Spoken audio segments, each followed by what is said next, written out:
So as you all know, I work as a coach on a daily basis, and I think my most frequent booking is from someone who says, I've climbed for a few years, I'm at around the V4 to V5 level, I feel like I've plateaued, help me, Coach Louis.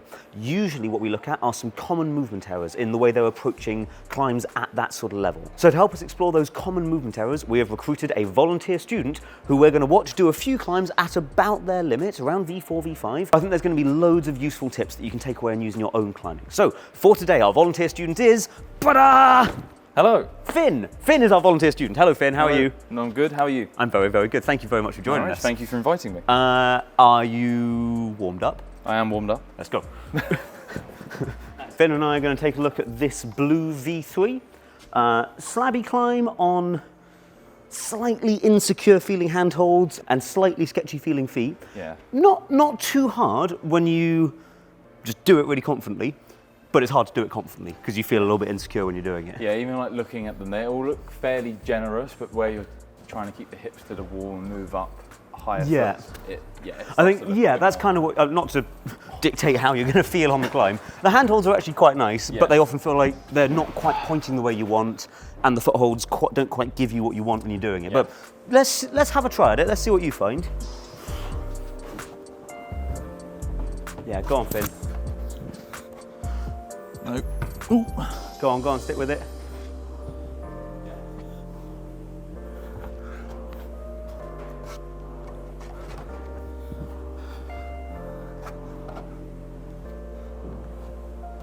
Really nice, man. Really, really nice. Cool. So Finn crushed it. First go. I think there is still a small detail we can talk about, which at most cost you a bit of confidence and cost you a bit of energy and time on this one. Yep. But on harder climbs, I think would be the difference between doing it and not doing it. And this is a drill that I have recommended in a previous video. If you go back and watch the 3 crucial drills for your climbing warm-up, this is one of them, and it's one of my absolute favorite things to do. But I practice on all the climbs I do, especially when I'm warming up on easy and mid-grade stuff, being really intentional and precise about my foot placement. So just be really clear about what I mean. On the very first foot placement, Finn placed his foot about here on the hold. Not the best bit, so obviously he then needed to shuffle around. It took a few goes to get to the right spot. Not critical, like he still did the climb, but I would say, like I mentioned, I think that costs us a bit of energy for sure. Yeah. But I also think on a climb which already we're feeling a little bit insecure on, seeing over and over again of like, oh, I can't get my foot the way I want it, and now I'm having to bump it up and down a few times, makes us feel less confident. If we practice moving really precisely and carefully, we feel more confident when we get into harder climbs, we see ourselves doing that again. So I'll just do a quick lap of what I mean, just to demonstrate it. So don't get me wrong, I want to just smash my foot onto it, but I'm always really careful to slowly get it right first time, so I can just confidently do the next move. So my tip there would be, although you want to rush to get the foot placements, invest the energy in getting it the way you want it the first time. You feel more confident and it saves you energy in the long run. Just be a bit more precise in moving. But that comes with practice repeatedly. Yeah. So I think my advice would be do this one like 6 more times, focusing on doing it really, really precisely all the way through. Okay. Yeah? I've got a quick extra tip that I wanted to fit into today's video. I see a lot of climbers either using not enough or not high enough quality chalk to help them get enough friction on the holds, which perfectly brings me on to the supporter of today's video. It's the big one, Rúngne chalk. Very excited about this, folks. So I've been using this for the last couple of months. It's really, really good. What I particularly like about this chalk is I normally expect to put on a huge amount between every climb. I still do, but I've now noticed that I actually have a fair amount of chalk left on my hands in between each climb. I can actually get away with using a lot less of it. So if you want to try it out for yourselves, like don't just take my word for it, because I'm obviously like pretty keen on this stuff. I'm filling up my chalk bag again. But if you want to try it out for yourselves, click the link in the description. You get to spin the wheel and you could win a year's supply of free chalk. An outrageous proposition. So click the link, spin the wheel, win some chalk. Back to the video. Next, we're going to take a look at this V3 orange climb. I think this is very hard for V3. But it's mostly the first move that I'm interested in. I've coached a lot of people on this specific climb. I personally don't think the start move is that hard, but I see a lot of people really struggle with it until they've learned some more details about it, and then it becomes really, really easy. So, Finn, please struggle on it a little bit. Yeah. I'm going to try and position my body more probably there to get under it. So. Very good. Nice.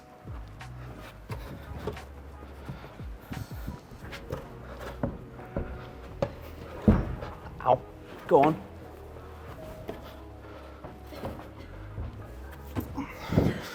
Yeah, man. Come on.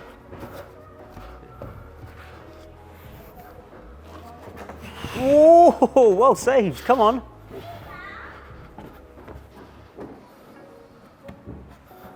Well done, man. Very, very nice. Well done sticking that on the second go. Did you say you tried it a little bit earlier as well? I tried it a little bit earlier because I'm not used to really doing toe catches because I don't find in commercial gyms, they don't really come up that often. Oh, man, so yeah, this is actually usually what I end up talking about for this climb. Toe hooks in general, I think a lot of climbers often struggle with. And one of the reasons would be they don't come up that often. So it can be hard to practice them. And when they do come up, there's often a way of avoiding them, or you end up not doing the climb and then you don't do the toe hook. Let's just take a look at a couple of details that we can learn that will make that toe hook catch a little bit more consistent when you try it. One detail I'd like to look at is the position you aim for. Instead of aiming to catch the toe hook, I think you should aim to jump and extend into that position for as long as you can. It just gives you a much longer window to line up that toe hook. If you only jump far enough that the toe hook's going to go here, you've got to catch it immediately. So you kind of want to overshoot it? I like overshoot it and then let it drop back into it. Now, to make the toe hook itself easier, I think important stuff to talk about. Toe hooks work very differently to any other way we'd use our feet. Okay. Any other time we use our feet, we're aiming to put our foot on something and then usually get our hips towards it. If we're doing a drop knee, hips come towards it. If we're doing a heel hook, hips come towards it. If we're doing a rock over, hips come towards it. Toe hook, I think it's the only time where you put your foot behind it and then try and get your hips as far away as possible. Okay. So I'll show you it quickly, but I think the main difference you'll see is that whereas you stuck the toe hook and carried on looking at it, which worked fine, but takes some extra core strength, it's harder to get it as good as you want, I'm gonna lunge for that position and then look away as quick as I can so that I put loads of tension into it. Okay. Okay.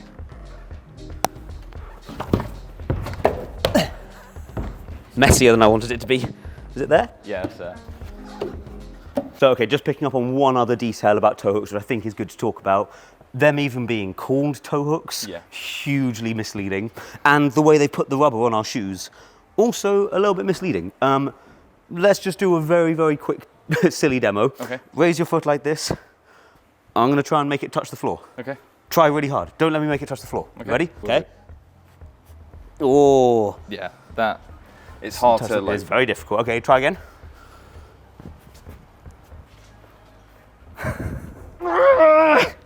There we go. Okay, so closer to the hinge of your ankle can withstand a lot more pressure before the foot starts bending down. I've got pretty strong ankles, but I'm having to pull really hard. Whether I get it there or we were looking at over the top earlier, one of the reasons that that's much easier is I'm hooking pretty much where my laces would be, much, much stronger part of the foot. We're now going to have a look at this orange V5. Probably my favourite one that we're going to look at. Dynamic! It's dynamic and flouncy and bouncy. What do you think of this one, Finn? Quite scary, to be honest. Oh, yeah? I don't think, for me, if I was going to have like a normal gym session on my own or with some friends, I'd look at this and be like, oh, it'd be really cool to do it. I don't know if I would probably give it a go purely because it just looks super scary. But when you actually like jump, it just, it petrifies the life out of me. Good thing to try then. And you got me to support you as well. Oh, well, yeah. Let's see if we can do it. Whoa, love that method. Man, okay, so that actually wasn't a bad solution at all. Okay. I don't think it's the solution they intended, because I was looking at it going, oh, if that was what they wanted you to do, then I don't think they'd have bothered putting this one on here. Okay. What do you think this guy's for? Would you say it's more of a, you kind of step up to it, and then as you step, you hop, and then sink down to the right foot? That's pretty much exactly it, yeah. See, it feel like I'm stretching so much there, and I think that's what scares me, is then as I grab it, or try to, my legs feel like that, and as I'm gonna like kick forward, I'm just gonna then back flop onto the floor. Yep, that's how it often feels. So okay, I've got some advice for this one. Okay.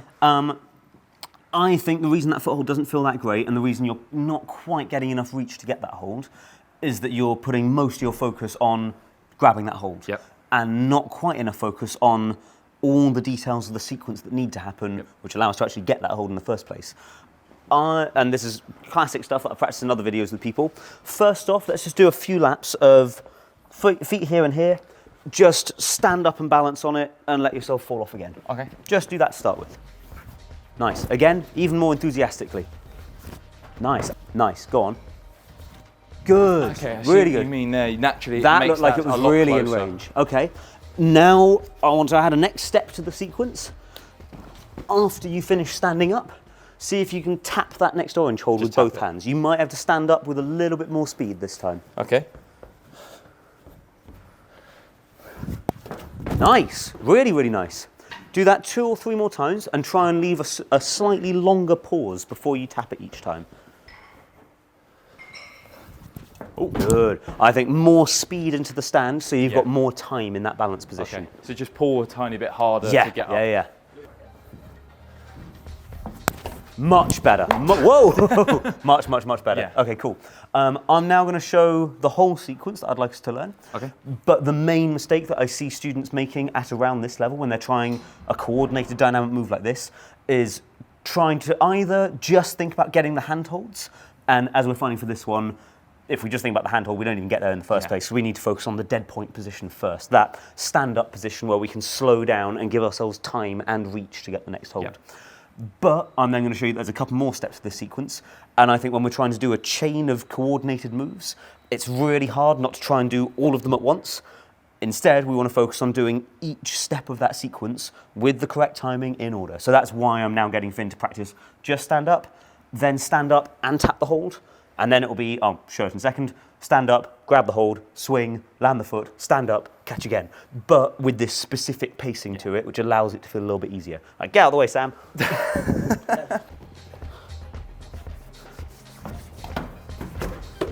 Okay.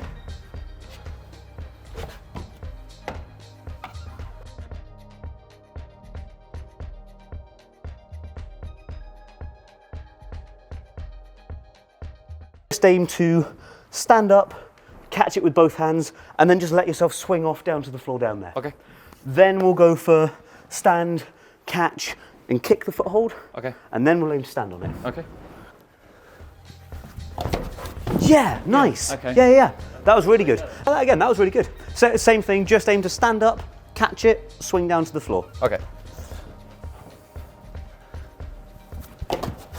Great, really nice, Finn, really nice. Thank you. Now see if you can do, and this is the tricky bit, folks, we're going to keep adding steps onto the end of that sequence, but don't let it change the timing of the sequence you're already doing. Okay. Just see if you can do stand up, catch, and now add in a little bit of a jump so that you don't need to do anything with it, just aim to kick that big orange circle with your right foot. Okay. Go on, Finn. Yeah, nice. Yeah, that felt more comfortable. Yeah, looking really good. I actually think a really important one for us to talk about is overthinking moves like this. And again, this is something I actually recommend to loads of students. A really good book called The Inner Game of Tennis, which is about performance mindset and, learning how to not overthink stuff. Really good example that he gives in that book is, imagine you're playing a game of tennis, the ball's coming at you over the net. The idea that you're like calculating, going, okay, let me work out the trajectory of the ball. Now I need to work out what angle to hold the racket, how much force I need to hit it with to get it to go. Like, no way. No. Our bodies are really well equipped with hand-eye coordination and muscle memory. Other example that I often think about is if Finn suddenly threw something to me and went, Louis, catch, whoop, and I didn't have time to think about it, I may well go, whoa, and do like a Spider-Man level catch.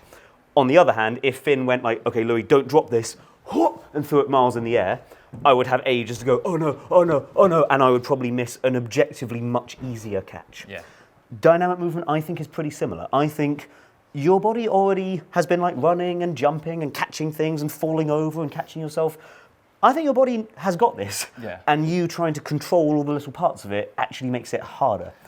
So what I try and go for is, okay, body, here is what the move looks like. You can picture me doing the move, or you can picture you doing the move, but show your body an image of what you want it to do, and then just confidently go for like, try it. I'm just gonna enjoy the ride. Body, confidently go for it, and we'll see what happens. Have a try. Okay. Go on, Finn. Really big. Yeah. Okay. Really good, man. I feel like it's like almost there with the swing now, because obviously piecing all that together. It's now trying to piece together where I need my hips to put the foot to then do the next move, like you were saying and showed. So just to recap on tips for dynamic movement at this grade range, very common mistake is to try to do every part of the sequence at once, or just to focus on getting the target handholds. And as demonstrated by me, even if you get them perfectly, it might not be enough to do the move. So learn what the different positions are to do that coordinated move. Practice building that sequence and be careful that you're doing it with the correct timing rather than trying to rush and do it all at once. Good luck. We're going to have a look at this black V4 now. I think this is kind of technical, some interesting body positions. Can be a hard wrestling match or can go quite nicely, depending on what positions you find. Enjoy. I was going to say the first couple moves look a bit strenuous. Oh, let's see what happens. Yeah. Oh man! Put that off there. Really nice, Finn.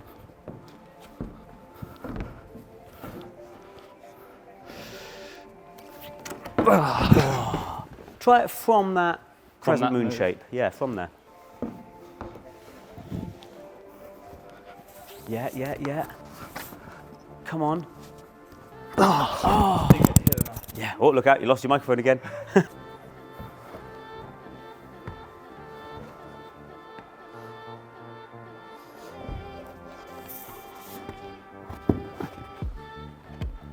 Okay.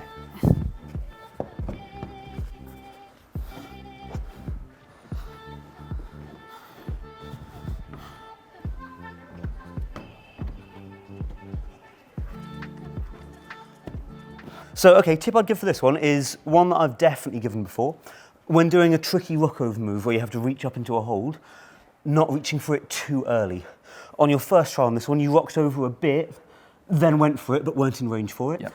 Then on your second go, you found, rocked over a little bit further, reached into it and did get it, but was so extended we couldn't really do anything with it.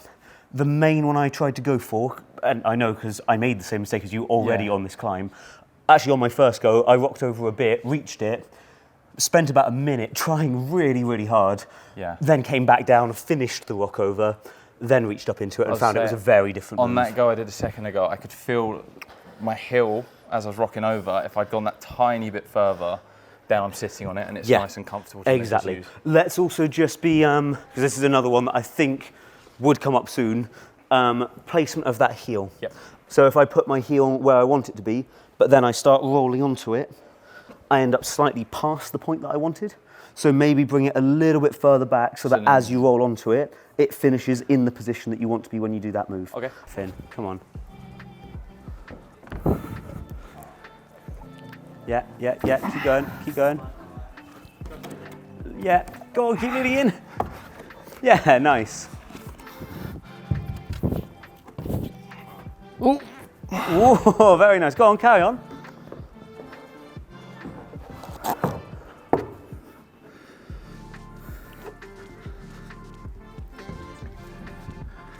Yeah, nice. And step out again. Oh, that's it. Let's just practice it once more, just in case. Like, I always imagine when I'm practicing stuff, I'm like, ooh, what if that hold was like worse or further? How would I have to do the move then?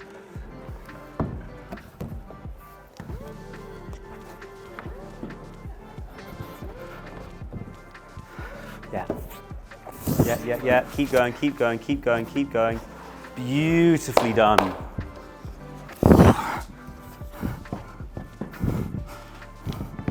Go on, Finn. Ooh, ow, keep going. Yeah. So nice, come on.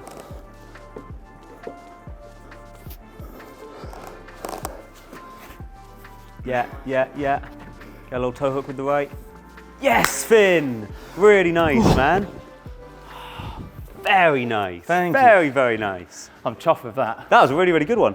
Cool climb, right? Oh, yeah, that mantle with the hill, as soon as you said like fully rock over, it feels like you're just sitting on it at that point. It's really nice. So just to recap on that one, folks, because it's a mistake that we've seen Finn make in his first few tries at this, and one that I made loads when I was a younger climber, and now something that I do find myself talking about a lot with students. If you're doing a tricky rock over move or a mantle, the temptation is always to do it just far enough until you can reach the next hold. and we've seen why that sometimes doesn't work. Yeah. So the advice is fully finish the mantle or the rock over you're doing, and then look up for the next hold. And you'll usually find it's much closer and much more usable, and you'll have loads more weight in the feet. Really, really good work, Finn. Well done, man. We're having a look at this red V5 now, which I think is going to be pretty powerful and burly. Very different to what we've tried so far. What do you think of this, Finn? It looks, yeah, like you're saying, powerful. I think it's doable. Great. If you just try hard. It'll be one of those ones that you just got to like really try. Yeah. And I feel like all the moves are going to be uncomfortable, but very manageable if you just like give it your all. Yeah, I like it. Yeah, Finn. Oh! Okay, I've misplaced the foot. Yeah. The way I wanted and was thinking about doing it, yeah, completely went out the window. I'll try it as well. Yeah.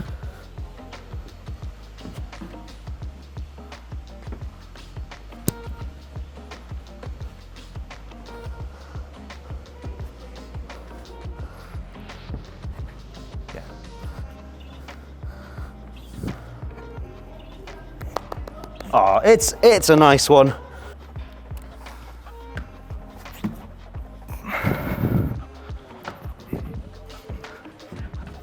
No. Oh. Ow, yeah, caught the volume slightly. Yeah, come on. Yeah, come on, Finn.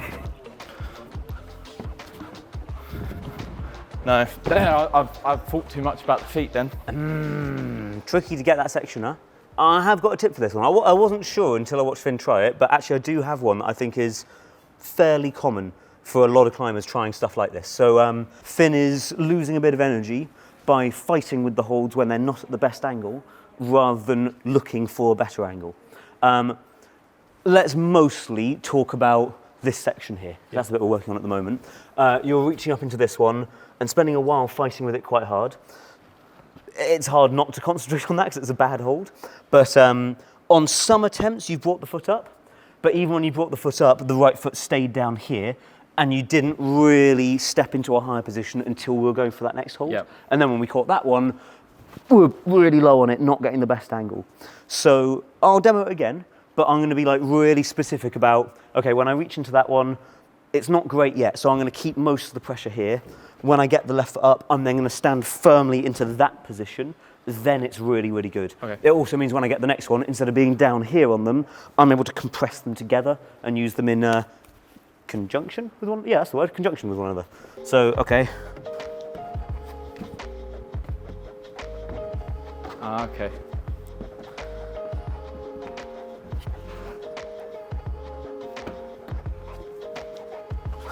It's actually, ow, damn it, pretty good theme for this climb is that pretty much all the holds are objectively quite good, and they put most of them at an angle where they're not that useful until you get to the right position.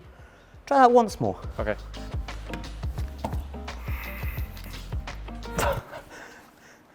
Oh, wait, let me give it a brush.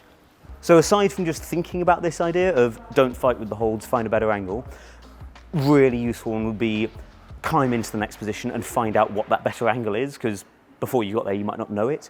So on this one, I might suggest it to Finn in a minute. We'll add in some extra holds and he can just feel what it's like to be in that higher position, because he hasn't felt what it's like yet.